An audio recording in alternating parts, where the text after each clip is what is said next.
অনেক জল্পনা কল্পনা এবং বাধা বিপত্তি পেরিয়ে ফাইনালি বড় পর্দায় মুক্তি পেয়েছে দি একাডেমি অফ ফাইন আর্টস এবং বড় পর্দায় চলছে বেশ ভালোভাবে। আজ এই ছবির স্পেশাল স্ক্রিনিং এ উপস্থিত হয়েছে এক ঝাঁক টলি তারকা। চলুন শুনবো তারা এই সিনেমা নিয়ে কি বলছে।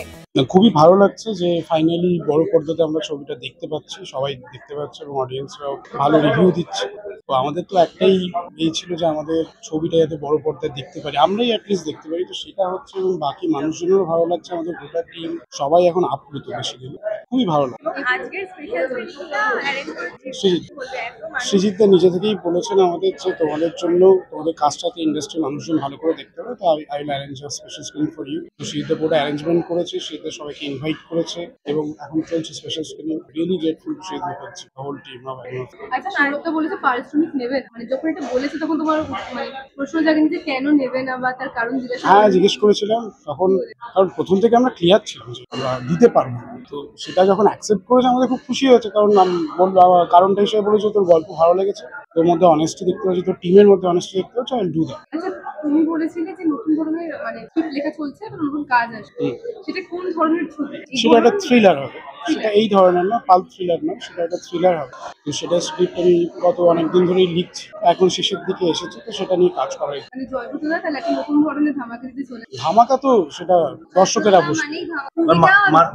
মানুষের ভালো লাগছে, সবাই লেখালেখি করছে, যেটা আমরা চেয়েছিলাম। কারণ মানুষ না বেসিক্যালি যেটা হয়ে গেছে এখন, মানুষ কিন্তু আমাদের থেকে বেশি বিশ্বাস করে যে মানুষ দেখেছে। তো সেক্ষেত্রে মানুষ মানুষের পাশে দাঁড়াচ্ছে এবং বলা বলি করছে যে একাডেমি অফ ফাইন আর্টস খুবই ভালো একটা ছবি, অন্য ধারার ছবি এবং পাথ ব্রেকিং ফিল্ম, এই টার্মস গুলো আমরা দেখতে পাচ্ছি। এবং অ্যাকচুয়ালি যেটা ভেবেছিলাম এবং অ্যাকচুয়ালি আমরা জানতাম যে যে ধরনের ছবি হচ্ছে সেই ধরনের ছবি নয়, তো সেক্ষেত্রে একদম মানে মুখ থুবড়েও পড়তে পারে। কিন্তু বাঙালি অডিয়েন্স অ্যাকচুয়ালি বুঝিয়ে দিয়েছে যে যেটা চলছে সেটাই বানিয়ে যাচ্ছে, বা যেটা মানুষ দেখছে সেটাই আমরা বানিয়ে যাচ্ছি, সেটা একেবারেই একটা মিথ। মানুষ বাঙালিরা কিন্তু নতুন জিনিসও মানে হাত মানে করে মানে কি বলে হাত ফেলাকে কি বলে হাত ছড়িয়ে বিষয়টাকে মেনে নিচ্ছে এবং দেখছে। কি হলো মুক্ত হস্তে মানুষ। দর্শকের দিকে জিজ্ঞাসা করবো, সৌরভদাকে এই লুকটি দেখতে কেমন লাগছে? মানে ছবি যে লুকটা ছিল, ছবি লুকটা আমার খুব ভালো লেগেছে। আমার মনে আছে টিল ডেট এটা ওর ওয়ান অফ দি বেস্ট। আচ্ছা, সৌরভদা তুমি বলেছিলে পারিশ্রমিক নেবেন, কিভাবে এটা বলেছিলে, কেন বলেছিলে? জানি না, আমার মনে হয়েছিল যে এই যে মানুষজন যে লেখালেখি করছে, যে বাহবা দিচ্ছে, সেইগুলোই অ্যাকচুয়ালি পারিশ্রমিক হতে পারে। এবং এই চরিত্রটা না বলার মতো এমনও আমি কাজ করিনি এখনো পর্যন্ত, এত ভালো একটা চরিত্র। সেক্ষেত্রে যেরকম আমি বরাবরই বলি যে একজন অভিনেতা সবসময় চরিত্রের লোভে থাকে, তো আমিও চরিত্রের লোভেই ঘুরে বেড়াই। তো এরকম চরিত্র এলে অবভিয়াসলি লোভী হয়। আচ্ছা দর্শনাদি, তোমার তো তিনশালা কাজে দুটো আউটফিট ছিল, কোন আউটফিটটা তোমার ভালো লেগেছে? মানে বেসিক্যালি তিনটে আউটফিট ছিল, আমার ভালো লেগেছে। আমার তিনটে আউটফিটই ভালো লেগেছে, বিকজ তিনটে আউটফিট তিন রকম, বাট একদম ফার্স্টটা সবচেয়ে ভালো লেগেছে, যেটা ফেজাল। আর সৌরভটাকে জিজ্ঞাসা করবো কোন আউটফিটটা তোমার ভালো লেগেছে, দর্শনাদিকে বলে নাই। আমার তো সবসময় ভালো লাগে, বাড়ির পোশাকে সবার থেকে বেশি ভালো লাগে। আচ্ছা, একটু আগে দেখছিলাম যে এটা সেকেন্ড এবং তোমার হাতে ধরিয়ে দিই, মানে দর্শনাদি এটা সেকেন্ড বাকেট আর তোমার হাতে ধরিয়ে দিয়েছে, তো বলো কি বলবে? এরকম কি হয় মানে নিয়ে হাতে খায় তারপর খেতে পারে না, তোমাকে দিয়ে দেয়?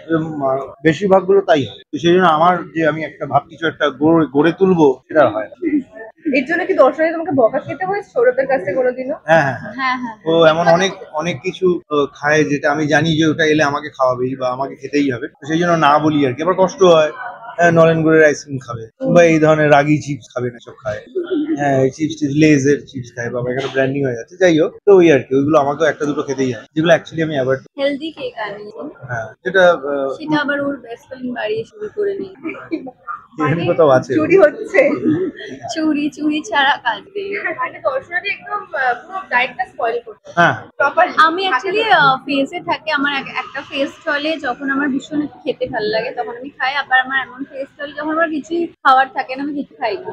তো আজকে যেমন আমি অনলি লাঞ্চ করেছি, করার পর এখানে এসে এত পপকর্ন খেয়ে। আমার মনে হয় আমরা কলকাতার বুকে দাঁড়িয়ে এরকম সিনেমা দেখিনি। Pulp fiction, through and through pulp fiction যাকে বলে, আই থিঙ্ক আমাদের বাংলায় প্রথম পাল্প ফিকশন এটা। আর আমার খুব ভালো হয়েছে যে এরকম আমরা কাজটা থেকে এক্সপেক্ট করেছি, সবাই এত গুণী, মানে কাকে ছেড়ে কাকে দেখবো, সুদীপ দা, রাহুল দা, সৌরভ দা, রুদ্রদা, এভরিওয়ান, পায়েলদি, সবাই মানে ফ্যান্টাবুলাস, আমার বলতে গেলে গায়ে কাটা দিচ্ছে, because this is really very good. তোমার কোন চরিত্রটাকে বেশি ভালো লেগেছে? প্রত্যেকটা চরিত্র কিন্তু খুবই এজি, মানে কোনটা যে কাকে চুজ করবো is very difficult to say. All the characters are very well written, আর কি সুন্দর ওদের গ্রাফ দেখানো হয়েছে, মানে সবাই খুব ভালো।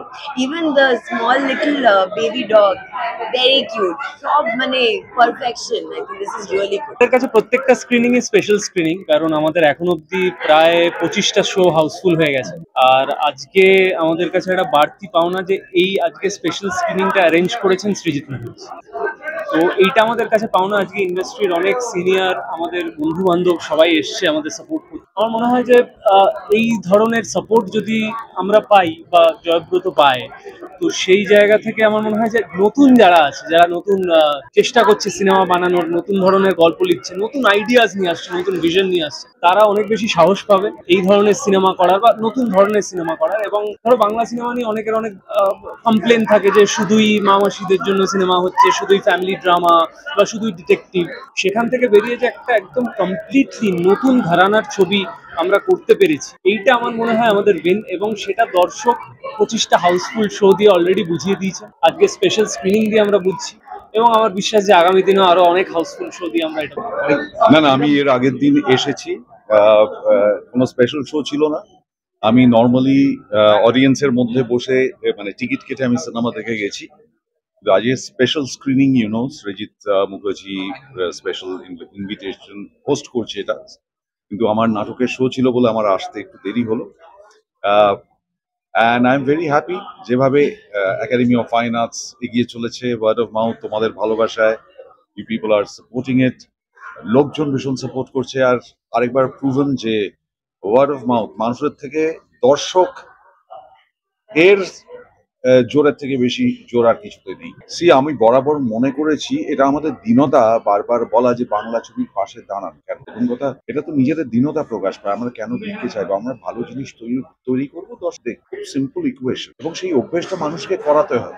সেইখানে ইন্ডাস্ট্রি কাজ করে যে মানুষের অভ্যেস তৈরি। এবারে মুদির দোকানের মতন বিহেভিয়ার যদি হয় সবার, আমি যদি দৈনন্দিনে এই মানুষের অভ্যেসটা না তৈরি করি, আমরা যদি চর্বিত চর্বণ করি, তাহলে একটা সময় গিয়ে বোধহয় ওই দীনতাটাই এসে হয় না। আমাদের হকার বলে দাদা লজেন্স, 50 টাকার লজেন্স একটু নিন না, একটা বদলে দুটো পাও, এরকম করতে হয়।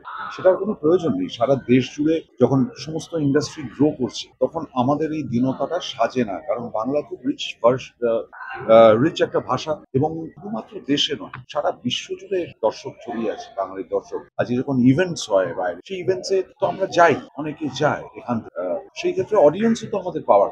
খুব ভালো লাগছে। এটা আমাদের সবার 4 বছরের একটা মানে ওয়েট করার আর কি finally result. The result is out and obviously দর্শক যেভাবে ছবিটাকে প্রশংসা করেছেন এবং যতটা ভালোবাসা দিয়েছেন, উই অল আর ওভারওয়েলমড। আমরা সবাই ফার্স্ট ডে থেকে জানতাম দ্যাট মানে এই ছবিটা দর্শকের ভালোবাসা পাবেই, এবং দর্শক সেটা প্রুভ করে দিয়েছেন যে ভালো বাংলা ছবি এলে তাদেরকে বলতে হয় না বাংলা ছবির পাশে দাঁড়ায়, তারা নিজেরাই দাঁড়ায়। এইরকমই বিভিন্ন আপডেটসে নজর থাকবে খবর বাংলার, এবং আপনারা চোখ রাখুন খবর বাংলার পর্দায়। ক্যামেরায় অভিরূপ রাউতের সাথে প্রিয়াঙ্কা সাধুকার রিপোর্ট, খবর বাংলা, কলকাতা।